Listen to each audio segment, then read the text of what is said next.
ನಮಸ್ತೆ ಪ್ರೀತಿಯ ಕನ್ನಡಿಗರಿಗೆ ರಿತೇಶ್ ಕನ್ನಡಿಗ ಕಿಚನ್ಸ್ಗೆ ಸ್ವಾಗತ ಸುಸ್ವಾಗತ. ನನ್ನ ಹೆಸರು ಯಶೋಧ.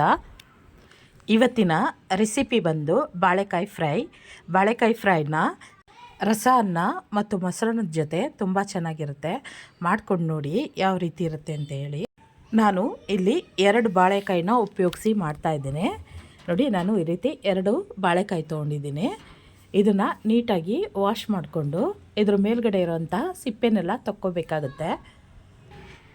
ಈ ರೀತಿ ಸಿಪ್ಪೆ ಎಲ್ಲ ತೊಗೊಂಡು ನೀಟಾಗಿ ಕಟ್ ಮಾಡ್ಕೊಳ್ಳೋಣ. ನೋಡಿ, ಆಗಿದೆ. ಇವಾಗ ಕಟ್ ಮಾಡ್ಕೊತಾ ಇದ್ದೀನಿ. ನಿಮಗೆ ರೌಂಡ್ ಆಕಾರ ಬೇಕು ಅಂದರೂ ರೌಂಡ್ ಆಕಾರ ಕಟ್ ಮಾಡ್ಕೋಬೋದು, ಇಲ್ಲ ಹೀಗೆ ಉದ್ದುದ್ದಕ್ಕೆ ಕಟ್ ಮಾಡಿದ್ರು ಕಟ್ ಮಾಡ್ಕೋಬೋದು.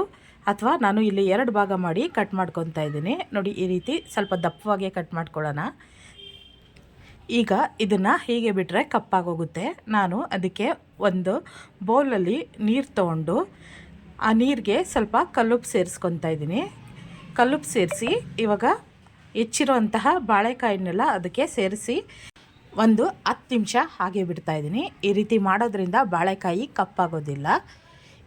ಈಗ ನಾವು ಒಂದು ಮಸಾಲೆ ಪದಾರ್ಥನ ರೆಡಿ ಮಾಡ್ಕೊಳ್ಳೋಣ. ಒಂದು ಬಟ್ಲು ತೊಗೊಂಡಿದ್ದೀನಿ. ಅದಕ್ಕೆ ಫಸ್ಟು ಒಂದು 1/4 ಸ್ಪೂನು ಅರಿಶಿನ ಸೇರಿಸ್ತಾ ಇದ್ದೀನಿ. ನಂತರ ಒಂದು ಅರ್ಧ ಸ್ಪೂನು ಉಪ್ಪು ಸೇರಿಸ್ಕೊತಾ ಇದ್ದೀನಿ. ಉಪ್ಪು ನೋಡ್ಕೊಂಡು ಸೇರಿಸ್ಕೊಳ್ಳಿ. ಇಲ್ಲಿ ನಾನು ಪುಡಿ ಉಪ್ಪನ್ನ ಬಳಸ್ತಾ ಇದ್ದೀನಿ. ಈಗ 1 ಸ್ಪೂನು ಧನಿಯಾ ಪುಡಿ ಸೇರಿಸ್ಕೊತಾ ಇದ್ದೀನಿ. ನಂತರ ಖಾರಕ್ಕೆ ಅಂತ ಹೇಳಿ ಒಂದು ಅರ್ಧ ಸ್ಪೂನು ಅಚ್ಕಾರದ ಪುಡಿ ಸೇರಿಸ್ತಾ ಇದ್ದೀನಿ. ಖಾರ ನೋಡ್ಕೊಂಡು ಬಳಸ್ಕೊಳ್ಳಿ. ನಿಮ್ಗೆ ಕಮ್ಮಿ ಬೇಕು ಅಂದರೆ ಕಮ್ಮಿ, ಜಾಸ್ತಿ ಬೇಕು ಅಂದರೆ ಜಾಸ್ತಿ. ಇವಾಗ ನಾನು ಗರಂ ಮಸಾಲ ಪುಡಿನ ಸ್ವಲ್ಪ ಹಾಕೋತಾ ಇದ್ದೀನಿ. ಒಂದು 1/4 ಸ್ಪೂನ್ ಸಾಕು. ನಂತರ 1 ಸ್ಪೂನು ಅಕ್ಕಿ ಹಸಿಟ್ಟು ಹಾಕೋತಾ ಇದ್ದೀನಿ. ಇದ್ರ ಜೊತೆಗೇ 1 ಸ್ಪೂನು ಕಡಲೆ ಹಿಟ್ಟು ಹಾಕೋತಾ ಇದ್ದೀನಿ. ಇಷ್ಟು ಮಸಾಲೆ ಪದಾರ್ಥಗಳನ್ನೂ ಮಿಕ್ಸ್ ಮಾಡ್ಕೊತಾ ಇದ್ದೀನಿ. ಇಷ್ಟೇ ಪದಾರ್ಥಗಳನ್ನ ನಾನು ಇಲ್ಲಿ ಉಪಯೋಗಿಸೋದು. ಈಗ ಚೆನ್ನಾಗಿ ಮಿಕ್ಸ್ ಮಾಡಿಕೊಂಡು ಈ ಮಸಾಲೆ ಪದಾರ್ಥಕ್ಕೆ ಹೆಚ್ಚಿಟ್ಟಿರುವಂತಹ ಬಾಳೆಕಾಯಿ ಸ್ಲೈಸಸ್ನ ಒಂದೊಂದೇ ಈ ರೀತಿ ಕೋಟಿಂಗ್ ಮಾಡ್ಕೊತಾ ಇದ್ದೀನಿ. ನೋಡಿ, ಈ ಮಸಾಲೆ ಪದಾರ್ಥ ಎಲ್ಲ ಬಾಳೆಕಾಯಿಗೆ ನೀಟಾಗಿ ಕೋಟಿಂಗ್ ಆಗಬೇಕು. ಆ ರೀತಿ ಮಾಡ್ಕೊಳ್ಳಿ. ನೋಡಿ, ಎಲ್ಲ ಬಾಳೆಕಾಯಿ ಸ್ಲೈಸಸ್ನು ಇದೇ ರೀತಿ ರೆಡಿ ಮಾಡಿ ಪಕ್ಕದಲ್ಲಿ ಇಟ್ಕೊಳ್ಳೋಣ. ಇದನ್ನೇನು ತುಂಬ ಹೊತ್ತು ಬಿಡೋದು ಬೇಡ, ಹಾಗೆ ಫ್ರೈ ಮಾಡ್ಬೋದು. ಈಗ ಒಂದು ಒಲೆ ಮೇಲೆ ತವ ಇಟ್ಕೊಂಡು ತವ ಬಿಸಿ ಆದಮೇಲೆ ಸ್ವಲ್ಪ ಎಣ್ಣೆ ಸೇರಿಸ್ಕೊಳ್ಳೋಣ. ನೋಡಿ, ತವ ಬಿಸಿಯಾಗಿದೆ. ಈಗ ನಾನು ಎಣ್ಣೆ ಸೇರಿಸ್ಕೊತಾ ಇದ್ದೀನಿ. ಫ್ರೈ ಆಗೋಷ್ಟು ಎಣ್ಣೆ ಇದ್ದರೆ ಸಾಕು, ಜಾಸ್ತಿ ಏನು ಬೇಡ. ಎಣ್ಣೆ ಬಿಸಿ ಆದ ನಂತರ ಕೋಟಿಂಗ್ ಮಾಡ್ಕೊಂಡಿರ್ತೀವಲ್ಲ ಸ್ಲೈಸಸ್ನೆಲ್ಲ ಒಂದೊಂದೇ ತವ ಮೇಲೆ ಇಟ್ಟು ನೀಟಾಗಿ ಫ್ರೈ ಮಾಡ್ಕೊಳ್ಳೋಣ. ನೋಡಿ, ಈ ರೀತಿ ಎಣ್ಣೆ ಎಲ್ಲ ಸುತ್ತ ಹಾಕಬೇಕು, ಆ ರೀತಿ ಸೆಟ್ ಮಾಡ್ಕೊತಾ ಇದ್ದೀನಿ. ಆಗಿದೆ. ಈಗ ಒಂದೊಂದೇ ಸ್ಲೈಸಸ್ನ ಇದಕ್ಕೆ ಸೇರಿಸ್ಕೊತಾ ಇದ್ದೀನಿ. ಎಲ್ಲ ಬಾಳೆಕಾಯಿ ಸ್ಲೈಸಸ್ನು ತವ ಮೇಲೆ ಹಾಕಿದ ನಂತರ ಒಂದು 5ರಿಂದ 10 ನಿಮಿಷ ಲೋ ಫ್ಲೇಮ್ ಮಾಡಿ ಬಿಟ್ಬಿಡಿ. ನೀಟಾಗಿ ಒಳಗಿಂದ ಫ್ರೈ ಆಗುತ್ತೆ. ಅದಕ್ಕೋಸ್ಕರ ಜಾಸ್ತಿ ಫ್ಲೇಮ್ ಇಟ್ಟರೆ ಸೀದೋಗುತ್ತೆ.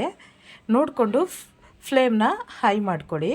ನಾನು ಇಲ್ಲಿ ಲೋ ಫ್ಲೇಮಲ್ಲೇ ಮಾಡ್ತಾಯಿದ್ದೀನಿ. ಒಂದು 5ರಿಂದ 10 ನಿಮಿಷ ಆದ ನಂತರ ಬಾಳೆಕಾಯಿ ಎಲ್ಲ ನೀಟಾಗಿ ಫ್ರೈ ಆಗಿರುತ್ತೆ. ಆವಾಗ ನಿಧಾನವಾಗಿ ತಿರುವಾಕೊಂಡು ಇನ್ನೊಂದು ಕಡೆ ಫ್ರೈ ಮಾಡ್ಕೊಳ್ಳಿ. ನೋಡಿ, ನಾನು ಈ ರೀತಿ ನಿಧಾನವಾಗಿ ತಿರುವಾಕೊಂಡು ಎಲ್ಲ ಸ್ಲೈಸಸ್ಸು ಫ್ರೈ ಮಾಡ್ಕೊತೀನಿ. ಈಗ ಇನ್ನೊಂದು ಕಡೆ ಒಂದು 10 ನಿಮಿಷ ನೀಟಾಗಿ ಬೇಯಲಿ. ಫ್ರೈಗೆ ಎಣ್ಣೆ ಕಮ್ಮಿ ಆಯಿತು ಅಂದರೆ ಇನ್ನೊಂದು ಸ್ವಲ್ಪ ಸೇರಿಸ್ಕೊಳ್ಳಿ.